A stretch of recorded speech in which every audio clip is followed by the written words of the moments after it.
Exode, cours numéro 5, et maintenant on passe au niveau supérieur dans la recherche de cohérence et de rationalité. Commençons par le texte. La Torah nous dit que la Providence s'adresse à Moshe en lui dévoilant son plan. Faire sortir les enfants d'Israël du pays d'Égypte discrètement, sans éveiller les soupçons chez Pharaon. Moshe devra demander l'autorisation au roi de permettre au peuple juif une tournée collective de 3 jours dans le désert afin de rendre un culte à leur Dieu, en laissant sous-entendre qu'au bout de 3 jours, Israël retournerait en Égypte. Mais, malgré cette marque de respect envers le souverain égyptien, Moshe devra menacer la couronne en précisant que son refus d'autorisation entraînera la mort de son premier-né. Voilà la stratégie divine. Et maintenant, comme à notre habitude, on bombarde les questions rationnelles. Comment peut-on accepter que le maître du monde, le roi de l'univers, le concepteur du cosmos tout entier, celui qui peut tout, ait besoin de l'autorisation d'un être humain? Deuxièmement, et si déjà le Tout-Puissant se rabaisse à demander la permission en levant le doigt, pourquoi utiliser un stratagème pour ne pas dire un mensonge? On sait très bien que l'idée n'est pas de sortir Israël d'Égypte pour 3 jours uniquement, mais pour toujours. Et d'ailleurs, pourquoi 3 jours et pas une semaine? Et enfin, si l'idée était de laisser l'opportunité à Pharaon de faire le bon choix, à quoi est-ce que cela sert de le menacer? Si Pharaon accepte par peur,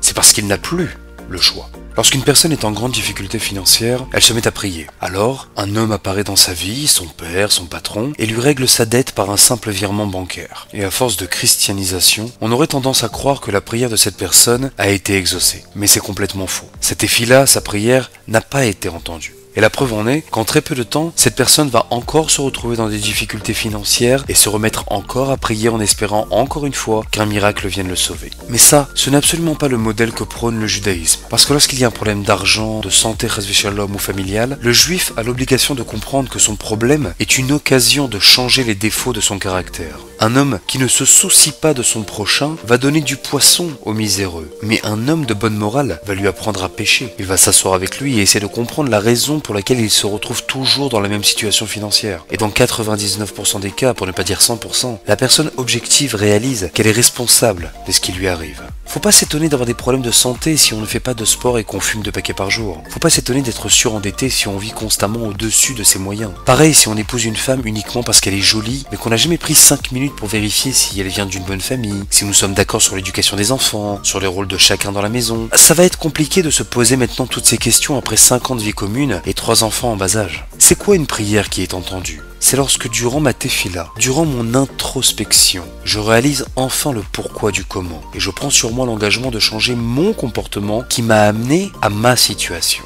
Dans notre paracha donc, Moshe a un problème. Il semble qu'aucun des deux, ni Pharaon ni Israël, n'a pris conscience du problème et des enjeux. Israël doit devenir la première puissance mondiale, le reflet de la providence sur terre, et l'Égypte doit être son allié dans l'objectif de sauver le monde de la corruption politique, de la mafia et des criminels fanatiques. Or, de ce que je vois, dit Moshe, aucun des deux n'est intéressé par ce projet. Le verset dit Wello shame'u el Moshe bekoser ruach u'me'avoda kasha. Première traduction selon le Hadar Zekenim, les Béné Israël ne veulent pas partir d'Égypte. Ils adorent l'idolâtrie, ou en d'autres termes, la culture égyptienne. Deuxième traduction de ce passouk d'après le Fahané Haraza, plus sévère encore. Les enfants d'Israël rétorquent à Moshe. Mais nous ne sommes pas capables d'assumer cette avoda kasha, ce dur travail. Mais de quel dur travail parlez-vous? Ceux qui ont écouté les cours précédents ont bien compris que Israël n'a jamais été esclavagé. Ils étaient nobles et architectes de chantier. Alors lorsque les Béné Israël parlent de avoda kasha, qu'ils ne sont pas prêts à écouter, le Mefane Raza nous dit, on parle du service divin. Ce dur labeur qu'est le service divin, nous ne sommes pas prêts à l'accomplir. On préfère rester des nobles en Égypte. Nous n'avons aucunement envie de prendre sur nous le rôle de devenir une grande nation. C'est beaucoup trop fatigant. On préfère largement rester de nobles citoyens dans les plus grandes capitales du monde. New York, Berlin, Paris. Et en entendant cela, Moshe se tourne vers le Créateur en disant « Mais si Israël ne veut pas partir, comment imaginer que Pharaon, qui est fou amoureux d'Israël, puisse la renvoyer? Alors on fait quoi? On utilise la manière forte? Mais si je force ma fille à le quitter, elle va m'en vouloir à mort, et elle va passer sa vie à essayer de le retrouver. Et Pharaon, je n'en parle même pas. Comme nous le disent les Chachamim, un chagrin d'amour, ça peut finir par un suicide. Alors bien sûr que le Tout-Puissant est tout-puissant, et qu'en un claquement de doigts, tout pourrait se faire. Mais étant donné que personne n'a pris conscience du problème, non seulement ça ne va rien arranger, mais tout le monde y perd dans l'histoire. Je perds Israël et je perds l'Égypte. Alors la réponse va se trouver dans le Kliyakar, Rabbi Shlomo Ephraim, sur le verset 9 du chapitre 6. Akadosh Baruch Hu répond à Moshe, c'est vrai.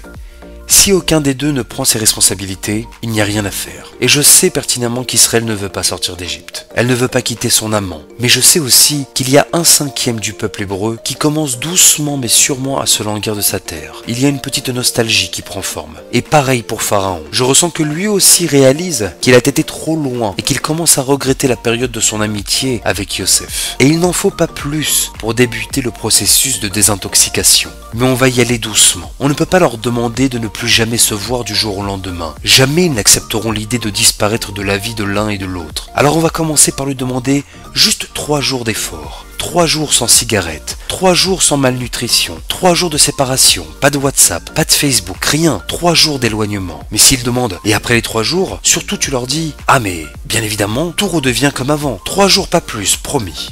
Voilà pourquoi il fallait l'autorisation de Pharaon. Bien évidemment que je peux te confisquer le paquet de cigarettes et te cacher le pot de Nutella, mais qu'est-ce qu'on va y gagner? Tu finiras toujours par trouver les moyens de me contourner. Je veux que ça vienne de toi, que tu prennes ton téléphone, que tu l'appelles et que tu lui dises textuellement « C'est fini entre nous, ça ne peut pas marcher, parce que tu m'es interdite, nous ne sommes pas faits pour être ensemble. » Et oui, je sais combien ça fait mal, combien c'est douloureux, mais tu dois commencer petit à petit la séparation de ta dépendance. La dépendance affective, la dépendance au jeu, à l'alcool ou à la drogue. Fais le premier pas. Et moi je fais le reste. Parce que la Géoula, ce n'est pas d'imaginer qu'un jour viendra un super-héros et en un claquement de doigts, tous les ayatollahs d'Iran, tous les terroristes du Hamas, du Hezbollah, bref tous les antisémites feront un AVC. Parce que cette méthode ne provoquerait aucun changement en nous. Et par conséquent, comme nous n'avons pas pris notre destin en main, à savoir éliminer le mal là où il se trouve, eh bien un autre mal qui portera un autre nom poussera ailleurs. Parce qu'un miracle, ce n'est pas une mer qui s'ouvre ou un soleil qui se fige. Ça c'est de la poudre aux yeux comme nous le dit le Rambam. Le vrai miracle, le vrai prodige surnaturel, c'est notre prise de conscience.